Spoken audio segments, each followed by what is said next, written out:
My name is Jenny Niven. I'm the Programme Manager at the Melbourne Writers' Festival, and I'm delighted to be joined this evening by Murong Xuecun. Also with us this evening is Li Ling, who's going to be on translation duties for us tonight. Okay. Ni hao. Hello, everyone. I think I'll start by giving a little bit of biographical background for you on Murong. Just a little bit of detail about where he's from and what he's written. And then we can go on to look in a bit more detail about this novel, translated in English as Leave Me Alone, Chengdu, which some of you might be familiar with. So we'll talk a little bit about his work and his influences, and then on to a little bit of info about the non-fiction that he's been working on recently that's caused a bit of a storm in China. 大家好，我叫慕容雪村，来自中国，我今年37岁。在那之前呢，我是一个贫穷家庭的孩子。后来呢，一直到我大学毕业之后，我开始逐渐的一步步的走上我的写作的道路。My name is Murong Xuecun. I'm a writer from China. This year I'm 37 years old. I'm a child of a very, very poor family. I have been very poor until I graduated from university in China. So from there, step by step, I became a writer. Let's go back a little bit, because I think people need the full picture. So Murong comes from Jilin in the northeast of China, but then he moved down to Beijing to study law and politics as a student. But then since then he's lived all over China and now is based in Lhasa, but his work has taken him up and down the country. So when you first graduated, Murong, I just want to give people an idea of what happened before you became a writer, because you'd worked as a lawyer to begin with, and then somewhat unexpectedly, you were a car salesman, which isn't perhaps what people would expect. 就是想说一下呢，在你成为作家之前，你其实是先学了法律，然后从学法律之后呢，好像一个特殊的机会，你在卖汽车还是什么，然后你怎样就会变成了一个作家呢？为什么都是这么特别的一个转变呢？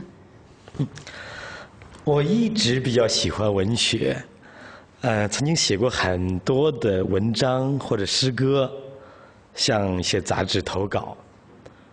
不过这个非常困难。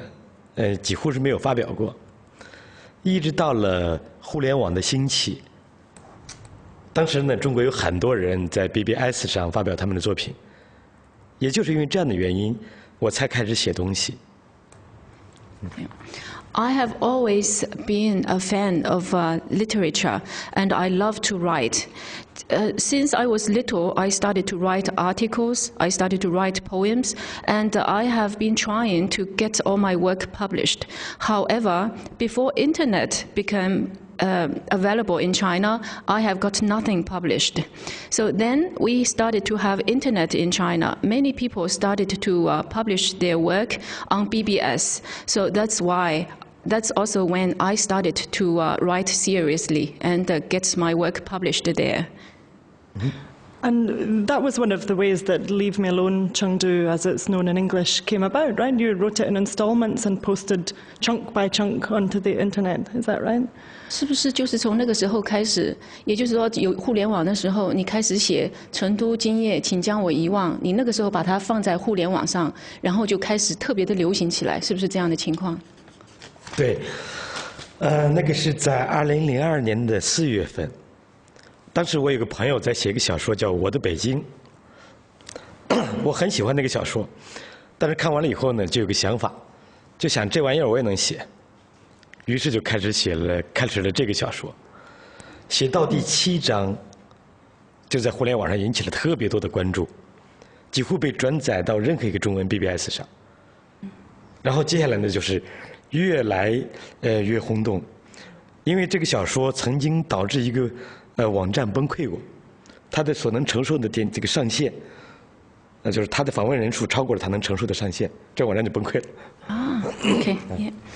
That novel, the novel Chengdu, Leave Me Alone Chengdu, I wrote that one in April 2002. At that time, a friend of mine showed a novel he wrote. It's called My Beijing, and he published that novel on the internet. So after reading that novel, I started to think, I can also write something like that. I can write that. So I started to write Leave Me Alone Chengdu, and I started to publish that on the internet. So when I finished chapter 7, I find that it has already attracted a lot of attention on the internet. Almost all Chinese BBS has already have my novel published. And one website actually was overloaded and couldn't run because of Leave Me Alone Chengdu. 那个网站叫 NetBugs。Yeah, that website is called NetBugs. And what was that like for you? What was your life like at that time, and what difference did it make to know that people were interested to read your work? 那对你的生活起了什么样的改变呢？就你突然发现这么多人喜爱你的小说，对你的生活发生了一个什么样的改变？我本来呢在企业里做管理的，每天打一条领带，从那个之后，我发现我可以换一种活法，用另外的方式来生活。于是我就辞了职，就开始做一个专职的作家。我可以靠我的兴趣来生活了。我改变了我的生活。Yeah. Before I wrote that novel, I was actually a manager in a company. So every day I wear a shirt and I wear a tie, I went to work. But after that novel, I actually changed my lifestyle. So now I can actually live on my interest. So let's talk about Leave Me Alone Chengdu, because it's a very unusual book. I don't know how many of you in the audience have already had the chance to read it, but it's very, very dark. It's pretty bleak. It's set in Chengdu, which is in Sichuan province in southwest China.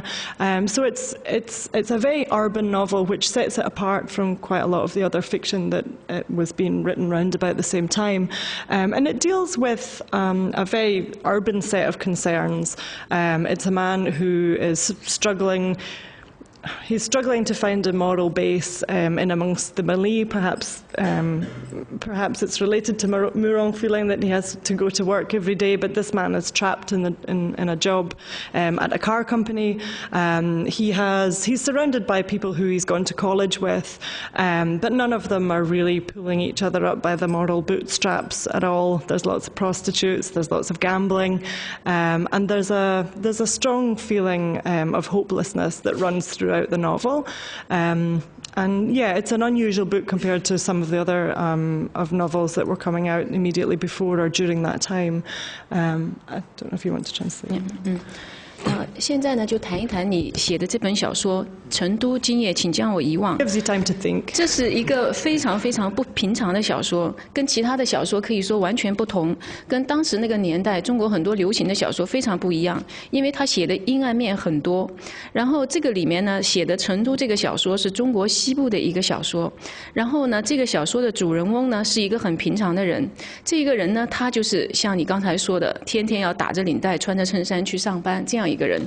而且呢，他周围还生活了很多朋友，但是这些朋友没有一个人呢，好像在道德上他们在彼此扶持，每个人都是臣服在很多事情当中，比如说腐败呀，比方说各种娱乐呀，甚至还充斥了妓女。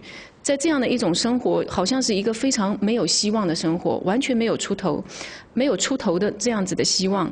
就你觉得这样的一个小说，好像是跟当时中国流行的很多小说都不一样，可不可以谈谈你的小说，你的这部小说？很多人呢都把这个小说呢定义为叫残酷青春系列，但是我没有同意这个名字。他们认为我写的事情呢过于黑暗，过于残酷了。但事实上我不这么想，我觉得那就是事实。在我所能看到的这个社会，我所能接触到的现实中呢，像这个故事的主角叫陈仲，像陈仲那样的故事，非常的常见。我不认为我丑化了某部分现实，或者是怎么样。我觉得我写的就是我看到的现实。但是我后来的作品，可能更加深入地接触到这一块，所以他们就把我的小说给起个名字叫《残酷青春三部曲》，但是我真是不赞成。Yeah. Some people gave me a name, give my book a name. They said all my books, they are talking about cruel youth. They said it's cruelty, or you say cruel youth, this literal translation. Yeah, but I do not agree. I do not agree with them. They said all my books, they are dark, they are cruel, but I do not agree. I think I'm only writing about reality. In people around me, in the city I have lived, I think there are too many Chengdu, the main character in this novel. This is simply just the reality. I didn't paint anything like darker than it is. It is just the life there. So in the people around me, I have seen many Chengdu. Chengdu is the main character in this novel. I have seen so many stories like this, so many people like that. This is only reality. So when people say my book is very cruel, I do not agree.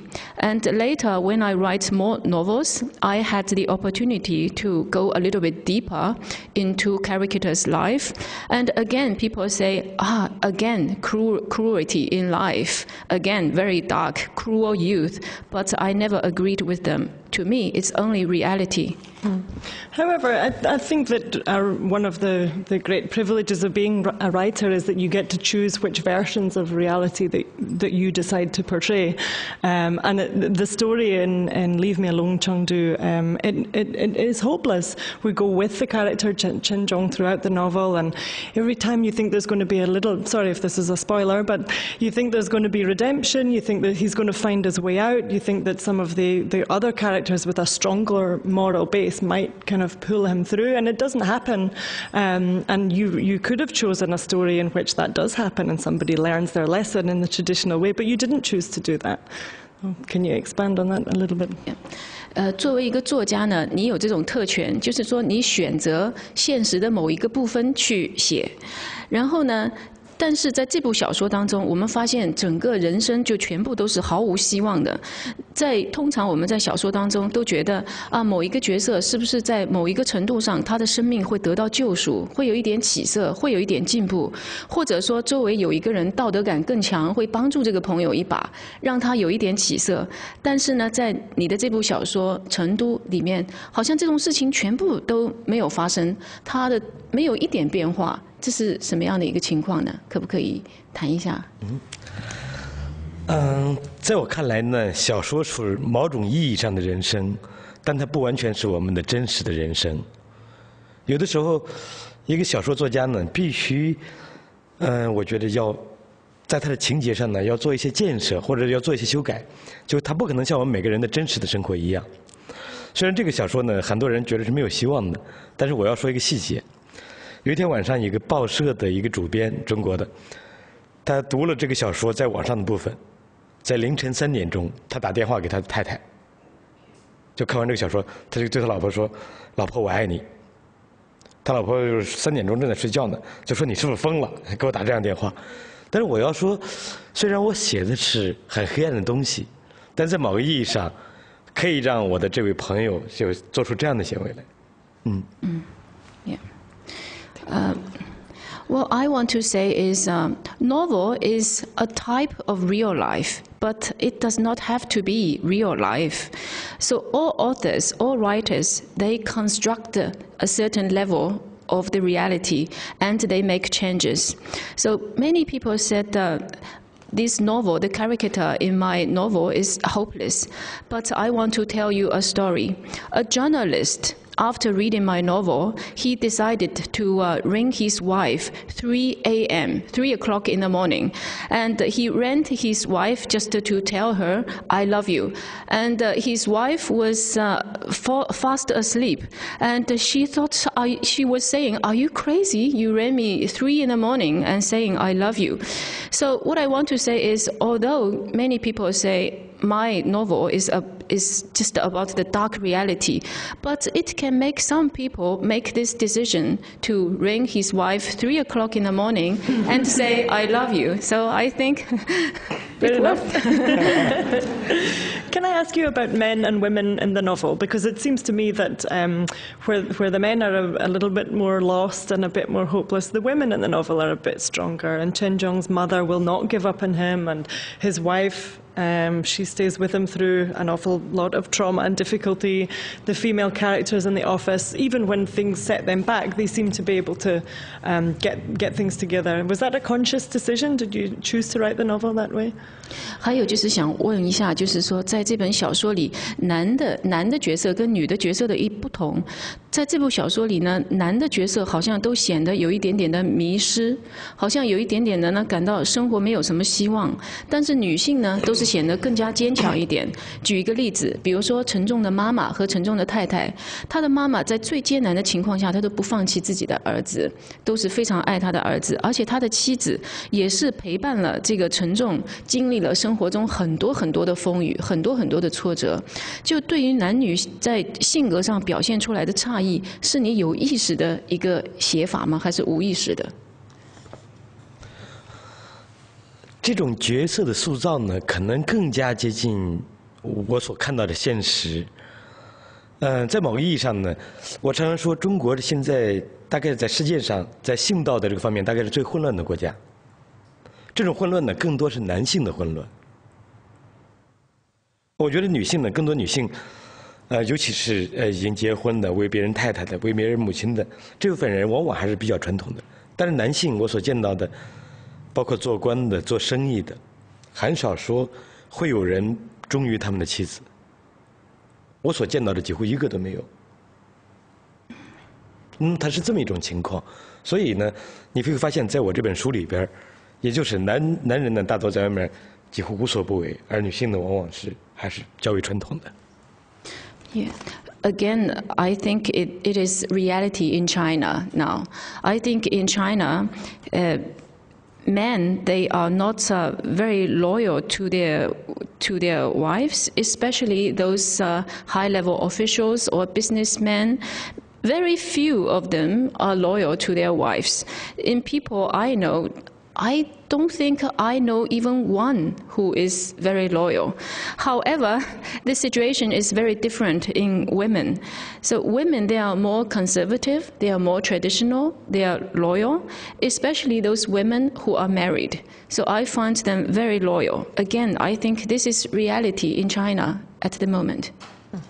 Can I ask you a little bit about your portrayal of China? I think perhaps there's a pressure with Chinese writers, perhaps even more so than other countries, where people from the West, when they read a book by a Chinese writer, they automatically assume that that writer is representative not only of the whole country, but of every other Chinese writer. And is that a pressure that concerns you or that you're aware of? Or do you feel that you do write to represent China, or do you just write what you think? 还有一个呢，就是关于说你的小说写的好像是在描画中国的一种现象。那在西方的读者来看呢，他们打开这部小说，可能就会在想呢，是不是整个中国现在就是这个样子的？就是对于你来讲，你写这个小说的时候，你觉得你写的是整个中国现在的状态呢，还是说你认为你只是写你知道的那一部分的中国的状态呢？你觉得能代表中国吗？我想每个作家都能在一部作品中呢，都只能呈现出他所看到的一部分的生活。我不可能把整个世界摆在你们面前。所以呢，我认为我的小说，我可以保证它是一部分的真实的，但是它只是一部分的真实，而并非全部真实。Yeah, I think. No writer, no work can represent the whole reality. I do not think so. So I think each work can only represent part of the reality. It's the same with my book. I think it represents to a certain level a part of the reality in China, but not everything. And what has the reaction been? You told me on Friday that when your book was first released, published in China, it was very heavily censored, but it's gone through lots and lots of reprints since then, and each time you've sneaked a little bit more of the cut-out work back in, and so now the version that's in China in Chinese is pretty similar to the English version. 就是说关于中国的媒体审查，就是我们读过一些，好像是说呢，你的小说呢经过媒体审查被删掉了很多文字，但是后来呢，小说重印的过程当中，就每次你都放一些回去，放一些回去，所以说呢，现在就是在中国人们可以看到版本已经跟我们的英文版本差不多了，是不是这样？对，这也是我的策略。当然，还有一些书呢正在增加的过程中。这本书已经在中文版出的已经是全本了，还有几本书呢正在陆陆续续的往全本靠近。Yes, that's exactly what has happened. Yeah, that's my strategy. Yeah. So the book Chengdu, the Chinese version. So now I have managed to put everything back. All the censored part back. So now the Chinese version, it's very similar it's the same to the English version. And for my other books, yeah, I'm in the process of putting everything back. It's a good strategy. 好的策略。So let's talk a little bit more about some of your more recent work, because you actually wrote this, it was 2002, 2003, and it came out in English in 2008 when it was then longlisted for the Man Asia Literary Prize. But you've been working on lots of other things since then, and most recently the one that you've garnered the most attention for is an extended article exposing a pyramid scheme in Jiangxi province. 现在我们再谈谈你的其他的一些作品，因为这部分小说你刚才也是说了是2002年出的，是不是？然后你其他的像最近呢，就是也是谈了比较引起很多关注的另外一个小说呢，是写江西的一个传销的，所以你可不可以也谈一下 ？Tell us a little bit about why you chose to write that story, and what the research for it was like. 你可不可以谈一谈呢？就是说，你为什么要选择写这样一个小说？然后写这个小说，你当时是不是也经过了很多各种各样的准备调查的工作呢？起因非常简单，纯粹是一个偶然。我的一个朋友被骗进了一个传销团伙，他后来在告诉我很多事情，离奇古怪的事情，比如说，每一个人在传销团伙里，每人每天的菜钱只有3毛5。在中国呢，3毛5在今天几乎什么都买不到。我就特别纳闷，3毛5能吃到什么？于是就想混进去看看。后来当然也成功了。我在这个传销团伙里边生活了23天，真是大开眼界，里边几乎每一件事情都让我想象不到。23天之后，我报案，抓了157个人，端掉了23个团伙窝点。57个人，23个窝点，抓了157个人。在那之后呢，我就突然发现这段经历非常有意思，尤其对于今天的中国来讲，我的经历跟我的思考，我认为是有意义的，所以我就把它写成一本书。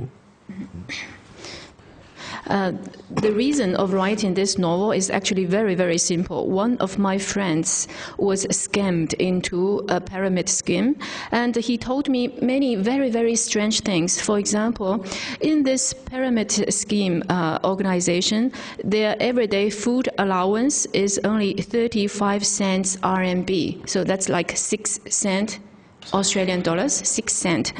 So I feel, what can you buy with 35 cents RMB, Chinese money? So nothing. You can buy nothing in China. So I was so amazed by what he told me. So I tried to get into this organization to see what's going on there. And I succeeded. I joined this organization for 23 days, and it really opened my eyes. I saw many things I couldn't believe that exist there. So after 23 days, I reported to the police, and 157 people were arrested, and more than 23 their connecting station or points, they were checked by police. So I feel this is really, really interesting what's going on in such an organization. This is fascinating, interesting. That's the reason I decided to write a story about it. 另外一个，我们中国人呢称呼传销团伙，中国他们所用的一个手段呢，最大的手段就是洗脑。我会专门研究他们怎么样洗脑的，怎么会把一些正常的人搞得像一群疯子，就他们神经错乱，这么如此狂热的来相信一个这么愚蠢的谎言。为什么他们就是特别像我们在文革期间的那些人一样？我后来来研究其中的原因，我认为我几乎找到答案了。So there I find out how they do this in the Chinese pyramid scheme, this organization, how they succeed. So why they succeed, they became so big. I find one of the things they do is brainwashing.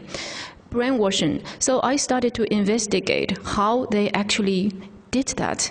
So I just couldn't remember. I couldn't believe how successful they were in brainwashing. So they can make some very normal people into people who are insane. So they will believe a very, very simple lie. So how did they do it? It's just like in the Cultural Revolution in China. So there were many brainwashing at that time. So it was very, very similar. So I investigated it, and I thought I reached the answer, so how they did it.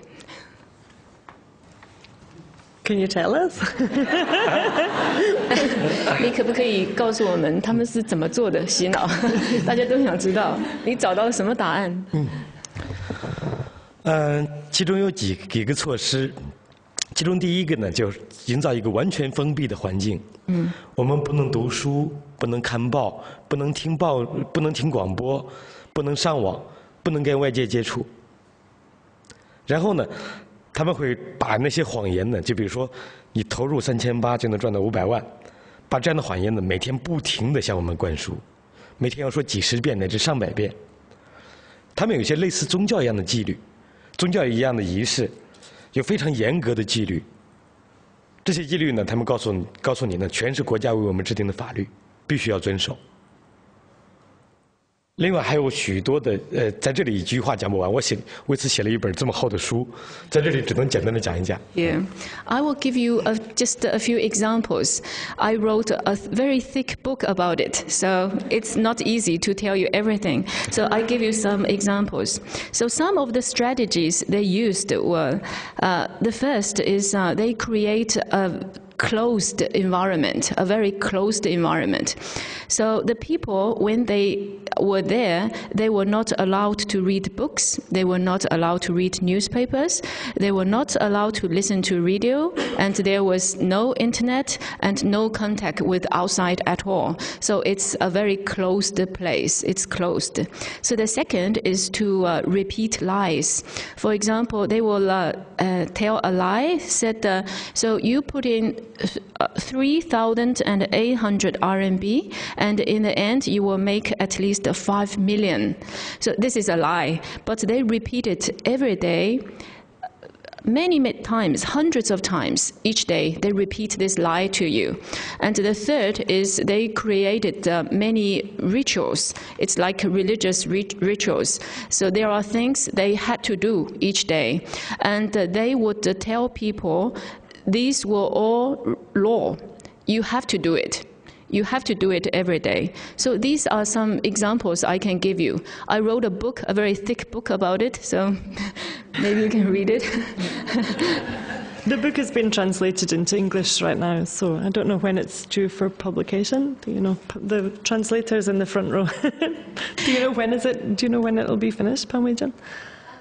Okay, so later this year. Okay, for that one. 就是跟那个观众就介绍一下这本书呢，现在也正在翻译的过程当中。然后呢，问了一下那个译者，译者说呢，大概草稿是6个月就可以完成了。其实我可以表演一段我们在里边怎么样背诵里边的法律，但是呢，那个你肯定翻译不过来。不过我可以让他们看看大概我们的形式。Yeah. I will give you a little bit show of what happened in that organization, how they repeat those laws in Chinese. So it would be kind of impossible to interpret it because it's so. But I will give you a little bit show of how they repeated the law, the rules there. 那个时候呢，我要站起来， So 这样 I will need to stand up. 然后这样这个双脚站齐了。 Yeah. 背诵的这个法律呢，几乎是不可想象的。 Yeah, you cannot imagine what they would say in these words. Yeah, but when they repeat these rules, they have to stand up straight like a soldier. 我每人早餐1小把米，拳头攥紧不能漏米，男士手大，前4指勾紧，不能漏米。中午每人1平炒米，晚上每人1平炒面。我们每人每天的菜钱是0.35元。 房间有几个人，就用0.35元乘以几，但是菜价最高的时候也不能超过3块钱。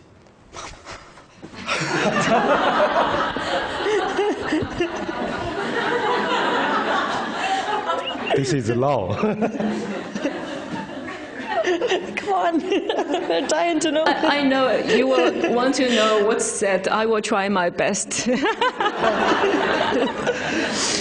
Yeah, just standing up straight like a soldier and said, every day I hold some rice in my hand. So with my little hand, I just hold a handful of rice in my hand.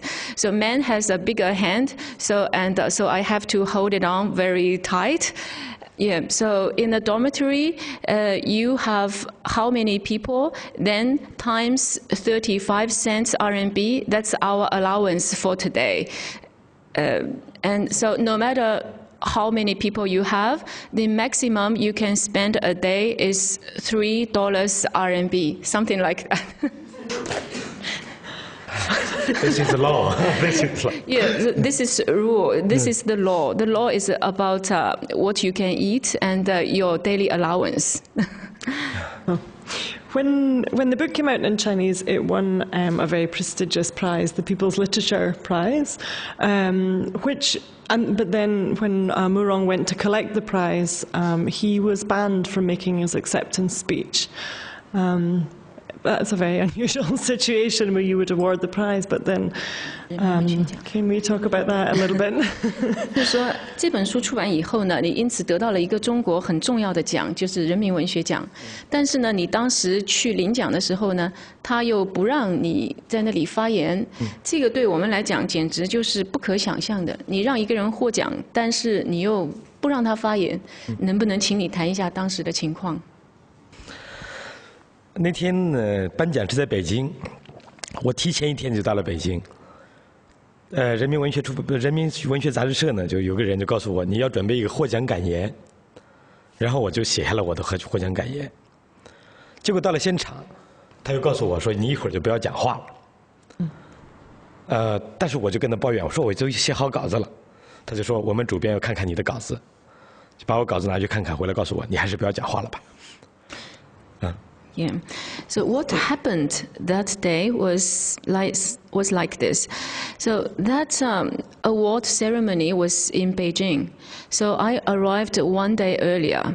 So and an editor from a magazine publishing house asked me to prepare a few words. So when I go to collect my award, so I said, okay, yeah, I will prepare some words. So I have prepared some words for that event. But on the day when I went to collect my award, the editor told me, do not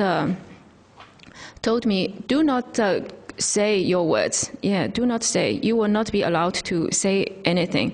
So I complained to him. I said, you asked me to prepare some words, and I have prepared. Now you tell me not to say anything. So what's going on? He said, so you have prepared some words. Okay, show me. I will show my chief editor. So I gave him the words I had prepared, so he showed his chief editor. Then he came back and said, no, the chief editor said that, no, you will not say anything when you go to collect the award. So that's what happened on the day.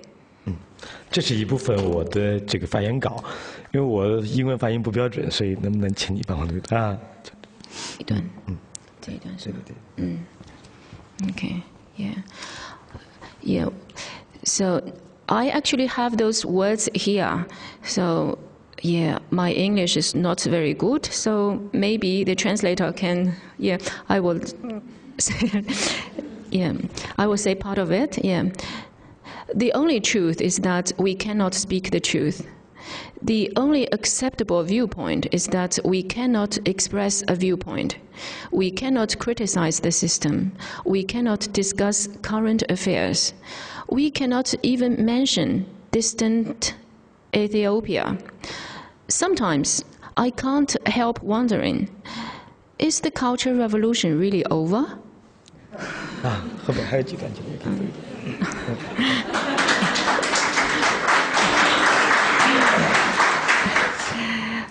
Why is contemporary China short of works that speak directly?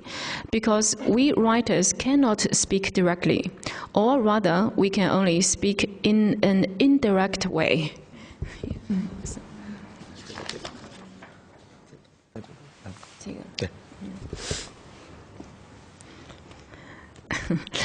Why is modern China lacking in great writers? Because all the great writers are castrated while still in the nursery.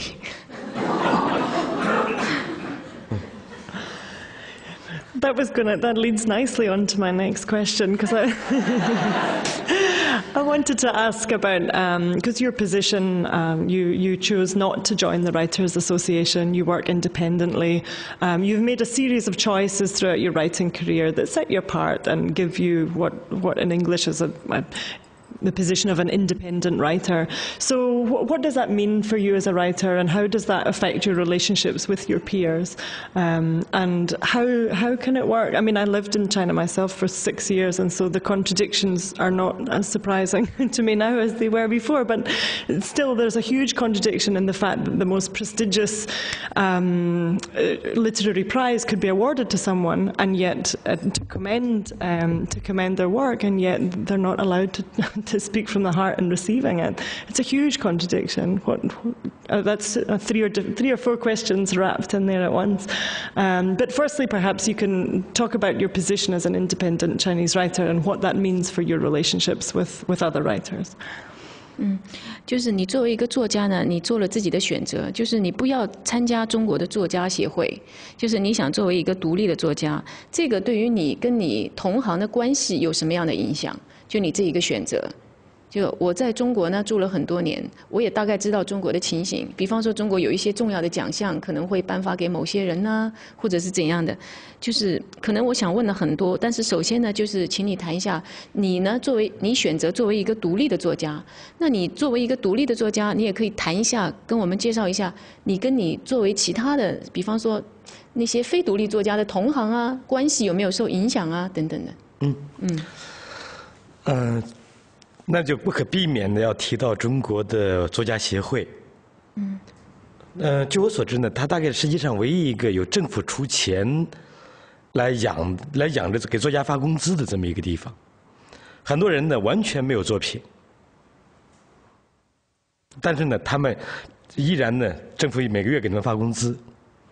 这个作协呢其实是归党领导的，作协有党组书记，有党的书记。不过呢，据我所知呢，大多数能够写作的有作品的作家，还都是有良知的人。我可以跟他们很多人像朋友一样交往。To talk about this, unavoidably, I will need to talk about the Chinese Writers Association. The Writers Association is a place where writers receive a salary from the government. So it's a government-subsidized place. So these and many writers, they have no work at all. They haven't published anything, but they receive a monthly salary from this Writers Association. And this Writers Association is under the leadership of the Chinese Communist Party. However, I feel for those writers who have published books, I feel it's still very easy to make friends with them. I feel it's easy. So I feel for the writers who have published books, I think most of the writers who have works published, they have a conscience. So I feel I can make friends with this part of the writers quite easily. 有一次我去一个省的作家协会参加一个研讨会，一走进大门我就发现他们也挂了一个很大的条幅，就是叫8荣8耻，挂了一个8荣8耻的一个条幅。我就问他为什么你们要挂这个？他说因为挂这个以后我们才有工资可拿。Yeah.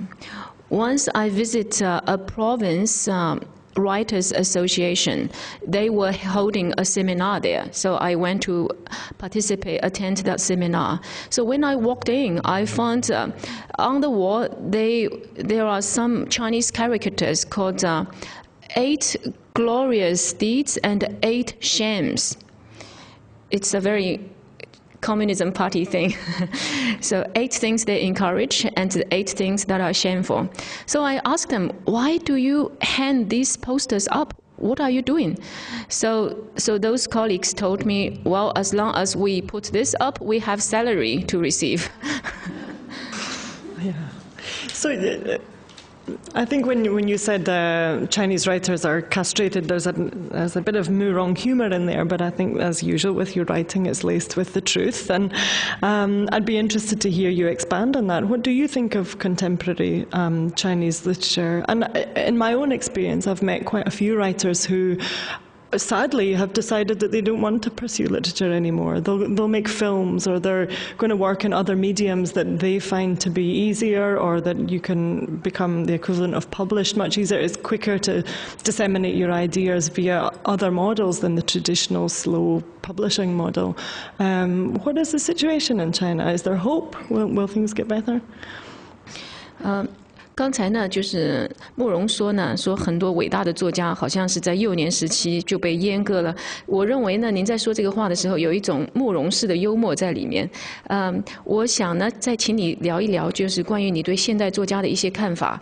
就比如说，在中国呢，我发现有一些现代作家，他仅仅出版了一点作品以后呢，他就决定转行了。比如说，他想去拍电影了，或者是他采用其他的一些媒体形式，他认为那个更加快啊，或者更加有钱啊。就相比于传统的这种爬格子写字的方式，可能更加简单呢，或者是怎样？就你对现在的这些作家，现在的这种写作现象，你有什么看法吗？我想有个问题在全世界都是差不多的。如果我要写小说，写那种不是特别畅销的小说，我会有一个生存问题，很难养活自己。那么在中国这种问题也存在，一个作家写一本书。可能要花1年的时间，可能只能卖1万册，收入大概2万元。在大城市里居住呢，可能连房租都不太够。我想，中国有很多热爱文学的作家，他也想继续创作，但有时候迫于生存的压力，他只能改行去做别的。Yeah. This actually, I will link this to another very common problem in the world, I think. For writers who cannot write popular novels or who cannot publish works that's popular, then they all face a problem of surviving, make a living. So this is the same in China. In China, for a writer to write a novel, it will take about a year. So if he can only sell 10 1,000 copies, then this writer will probably only make 20,000 RMB. So in a big city in China, this is not even enough to pay for the rent. So I think this is why in China, some good writers, they cannot continue their traditional way of writing.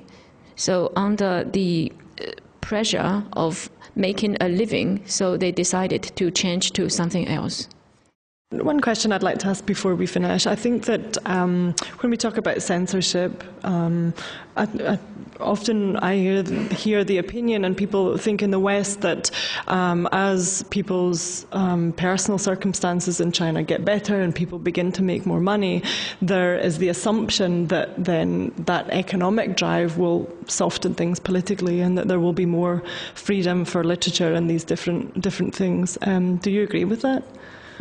就是现在关于中国文字审查这方面的一些工作，在西方呢，有的时候会有这种看法，就随着中国经济的不断的发展，然后中国的不断的开放，更加富有，以后在言论自由上面也会越来越更多的会开放一点，可能审查不会那么严。你认为会有这样的趋势吗？很有可能，而且从大的趋势来看，从文革到现在，我们可以认定呢，这是一个逐渐开放的过程。但是有时候都会有反复。你比如这2年之内，中国的出版审查跟言论自由是特别的紧张，这个环境。外国人呢可能感觉不到，但是我们身处其中的人，我们要发表文章，我们要说话，有的时候会对这小小的挫折感觉加倍的痛苦。我的书是去年年底出版的。我遇到了前所未有的审查，当时真是感觉几乎快窒息了。I think that's very possible. I think if you look at China in the long run, I think unavoidably China will open up and we will enjoy more freedom. Just to look at China from the Cultural Revolution till now, China is certainly opening up and we are having more freedom. However, in a short period of time, sometimes we can see the tightening of censorship just during a certain period of time.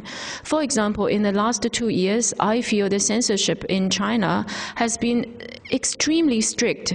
Maybe foreigners cannot see it, cannot feel it from the outside, but we writers in China feel it's almost unbearable. For example, I published a book last year.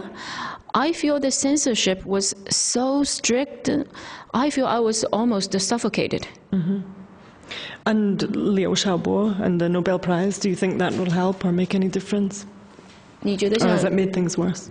你觉得像刘晓波获奖这个事情，你认为会对中国的言论自由是有帮助呢，还是可能就会让中国的情况更糟糕？我觉得呢，现在大多数人都不知道刘晓波获奖了，是这么一个情况啊。I want to tell you one thing. Most Chinese people do not even know Liu Xiaobo has won Nobel Prize of Peace.